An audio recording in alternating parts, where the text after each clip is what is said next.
And now, with details of any new developments, we're joined by Kim Ji-yeon at the news centre, who's been following this ferry disaster for us for the last couple of days. Ji-yeon, what do we know about what was happening in the vessel at the time it started sinking? Well, Mark, the control center from Jeju Island sent a warning signal to escape 4 minutes after the first distress signal was sent by the Sewol ferry at around 8:55 a.m.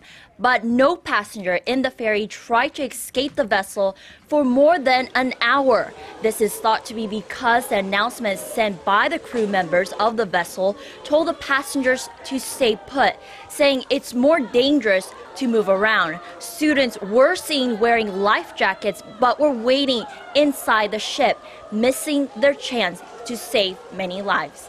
Mark. And we hear that some really rather awful scamming texts have been sent out that take cruel advantage of this awful tragedy. Well, with the nation's focus on the rescue efforts, the government is warning about a text scam. The text falsely indicates that it is a message from Yonhap News Agency and includes a link to a video of the rescue operations at the site where the ferry is located. And smartphone users who click on this link, a malicious app is installed that will leak the personal information embedded in the device. It then induces the users to install a fake banking app that will then extract financial information of the users. It is not yet sure how many are affected by the scam at this time, but the government is trying to prevent further spread of this text and plans to distribute a vaccine to the users. It's awful that even at times like this, there are people trying to take advantage of others like this. They're suffering. It really is really awful. Now, we've seen video of the captain of the ferry cowering in front of the cameras.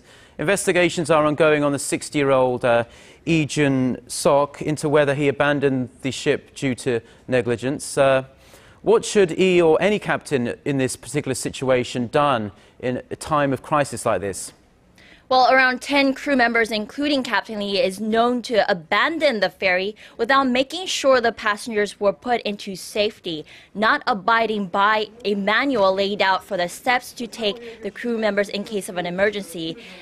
And what the captain and crew members should have done first was to make an announcement to the passengers explaining the situation, what is happening in the vessel and what you have to do to escape to safety. And then the crew members should have stayed put to make sure that everyone was on life vessels.